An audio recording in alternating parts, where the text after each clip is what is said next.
మిత్రకి మత్తు ఇంజెక్షన్ ఇవ్వటం వల్ల బాగా మత్తులో ఉండి మనీషా ఏది చెప్తే అది వింటూ ఉంటాడు. మిత్ర ఇదిగో మిత్ర తాళి తీసుకో మిత్ర కట్టు మిత్ర అని మనీషా చెప్తూ ఉంటుంది. అలా మిత్ర మనీషా మెడలో ఒక ముడి వేసినట్లు మనకి చూపిస్తూ ఉంటారు.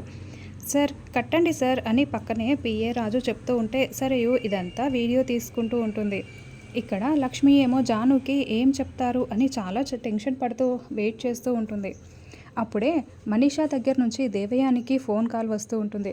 అదేంటి మనీషా ఫోన్ చేసినట్లు ఉంది అని లక్ష్మి అనుకుంటూ దేవయాని మాటల్ని వింటూ ఉంటుంది. ఏంటి మనీషా ఇలా కాల్ చేసావు అని దేవయాని అడగడంతో మిత్ర నా మెడలో తాళి కట్టేశాడా ఆంటీ, మా పెళ్ళి జరిగిపోయింది ఆంటీ అని మనీషా చెప్తూ ఉంటే అవునా మనీషా నువ్వు నిజమా చెప్తున్నావు అని దేవయాని ప్రశ్నిస్తూ ఉంటుంది.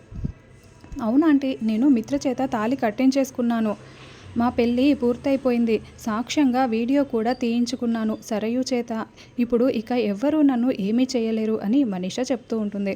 అవునా మనీషా ఇప్పుడు ఏం జరుగుతుందో ఏంటో నాకు చాలా టెన్షన్గా ఉంది, ఆతృతగా ఎగ్జైటింగ్గా కూడా ఉంది మనీషా అని దేవయాని చెప్తూ ఉంటే లక్ష్మి ఇదంతా వింటున్నట్లు చాలా టెన్షన్ పడుతున్నట్లు చూపిస్తూ ఉంటారు.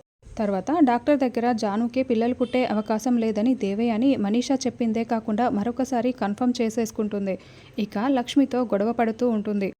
లక్ష్మి నేను జానుకి విడాకులు ఇప్పించేస్తున్నాను వివేక్ చేత, కాసేపట్లో మన లాయర్ గారు వస్తున్నారు, వివేక్ నువ్వు సైన్ పెట్టాలి, నీ చెల్లెల చేత కూడా నువ్వు సైన్ పెట్టించేసేయి అని దేవయాని చెప్తూ ఉంటుంది.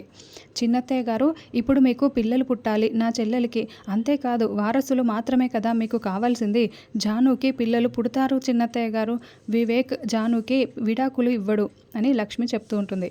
ఏం మాట్లాడుతున్నావు లక్ష్మి, అసలు గర్భసంచే లేకపోతే జానుకి పిల్లలు ఎలా పుడతారు అని దేవయాని నిలదీస్తూ ఉంటుంది.